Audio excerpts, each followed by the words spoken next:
everybody, we're back. Hopefully you all enjoyed the storytellers that were just on stage. A round of applause again. Yes, thank you. A round of applause again to these amazing folks.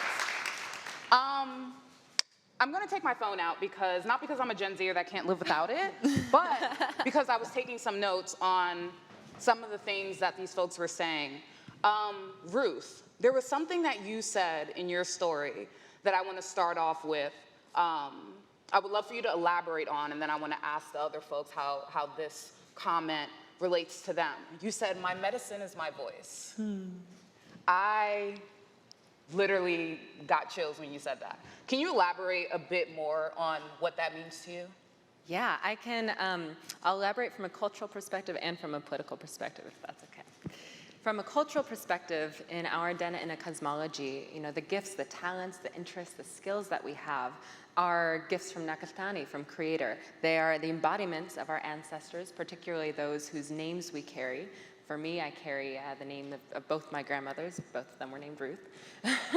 And those gifts flow through us, but not without responsibility, with a calling to use those gifts for the benefit of our community, right? So in an anti-capitalist indigenous society, in a matriarchal society, folks wouldn't necessarily be told, do this because you were born male or do this because you were born female.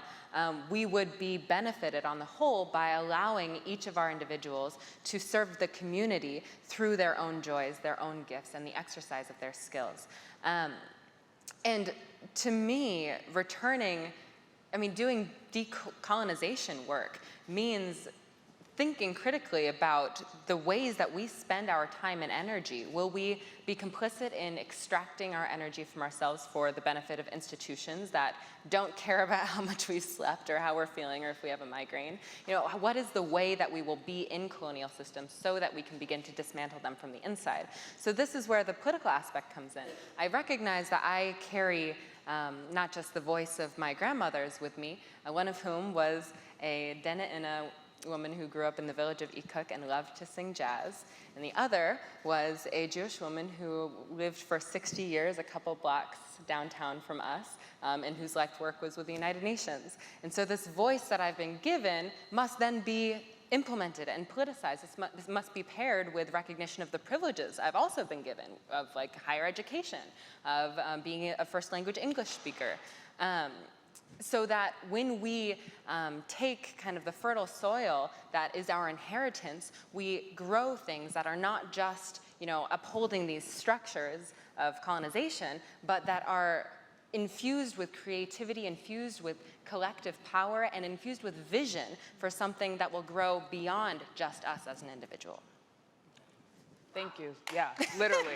Thank you for expounding on that. Sage and Keely, I would love to hear your reactions or response to that comment in terms of, is that something that you also relate to, your voice sort of being your medicine, and how that has impacted your storytelling and your journey? Let's start with Sage. I think yes. Wait, one moment to gather my thoughts. I realized that sort of I think we spend a little too much time talking about climate doom for sure. It's not as important as talking about the solutions. But I do feel that it never really quite infected me in the way that I saw the other really passionate people around me wilting, because I had a very unique program. I had a very unique way of going about my week where I was just so focused on, okay, that's the food system, so many problems, but what are the next steps? What could we do? And then I'm talking with people and I'm connecting people and I'm bringing them, have you heard of this organization? Okay, you should get involved. I have their phone number. Let's get you plugged in. And I think that action and being able to be so visible in front of hundreds of my peers on a routine basis where, I had the microphone really was an antidote to that sense of doom or helplessness. Yeah, I think for me, oftentimes when we think of disability, we don't associate it with pride. But I remember when I started to find disabled leaders and people who have been doing this advocacy for so long, the pride that they would have within the community. And that was so important for me to realize, and also to recognize that we can be proud of being disabled, but also have a complicated relationship with our medical conditions. But I really believe that it's that the voices of others, for me, was truly medicine, of realizing that my life doesn't have to have ended at the age of 17, 18, because I have new circumstances. It's truly just the beginning, and there has been so much pride within our communities, whether that's been because of the ADA being signed, although we've still got so much work to do. But there's so many wins, so much progress, and I think it can be easy to, unfortunately, just focus on the issues because there are so many. But listening to the people who've been doing this work and using their voices as medicine has been really impactful to me. Yeah. I wanna, round of applause, for sure. I wanna segue off of something that you said, Keely, but I was actually gonna bring up anyway, so I'm happy that we, all three of you have actually touched on this point. Sort of this idea of having pride in your work. And I feel like this relates to what you said, Ruth, in your monologue of finding joy in the justice. And I feel like that also relates to this moment that we had, Sage, if you're okay with me talking about it, backstage just now, after Sage got off, was very emotional about her monologue, and it was joy.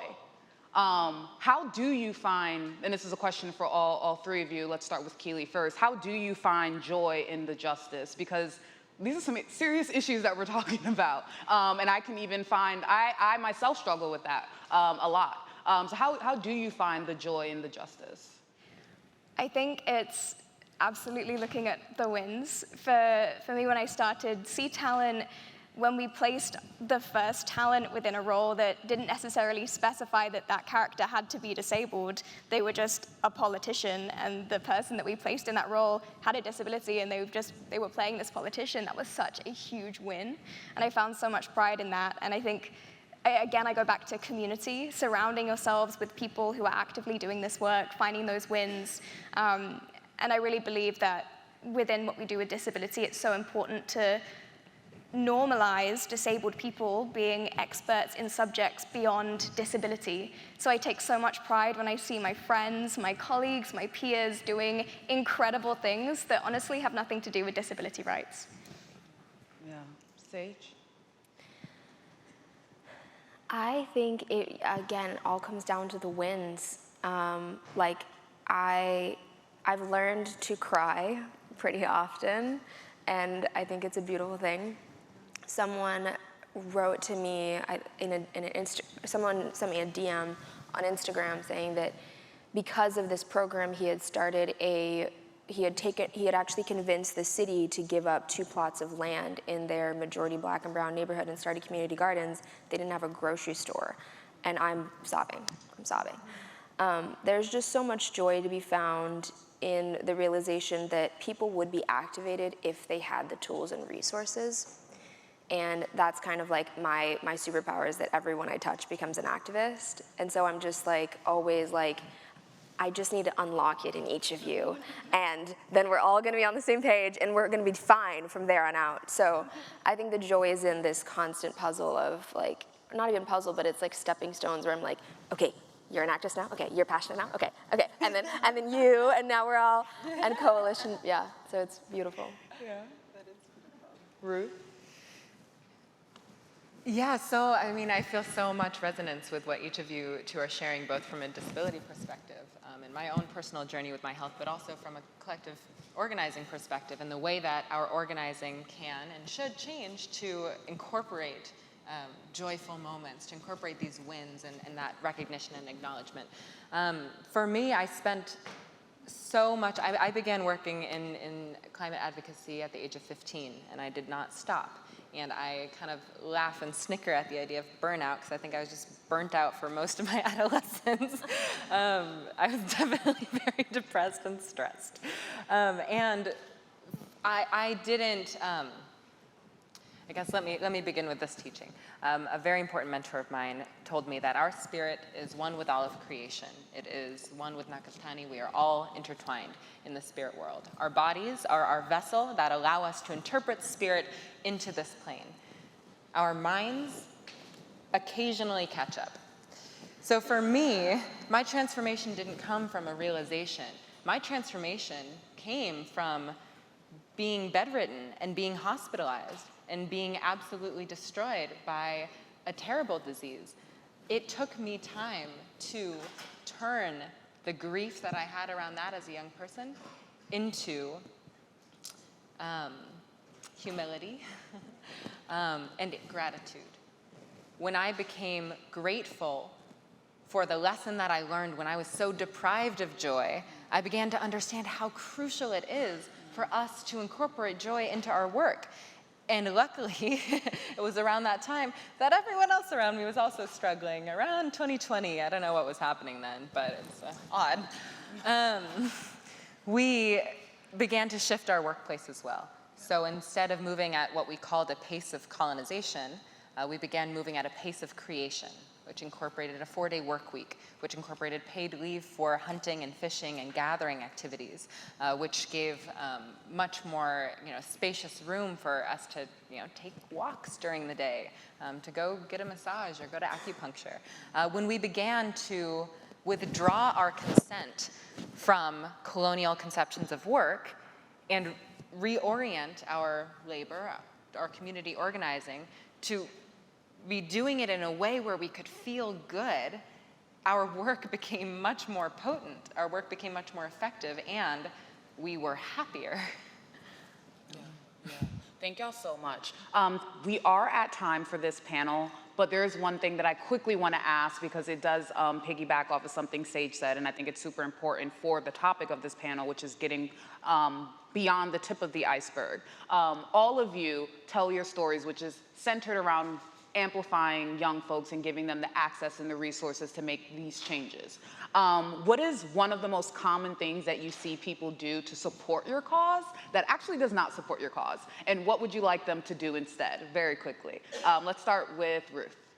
Oh my gosh, can we start with someone else? Oh yeah, let's start with Keely. I would say, I think non-disabled people tend to spread messages of inspiration porn. Inspiration porn is a term that was coined by the late Stella Young, disability activist, and it means that people tend to objectify disabled people for being inspirational solely based on their disability. This is extremely problematic. So I would say stop sending messages of inspiration porn.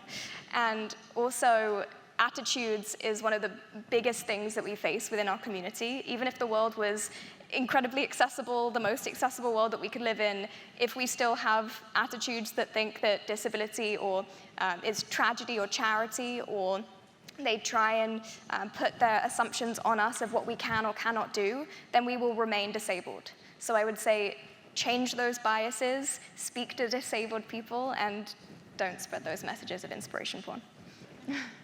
Very quickly, I'm going to say shopping.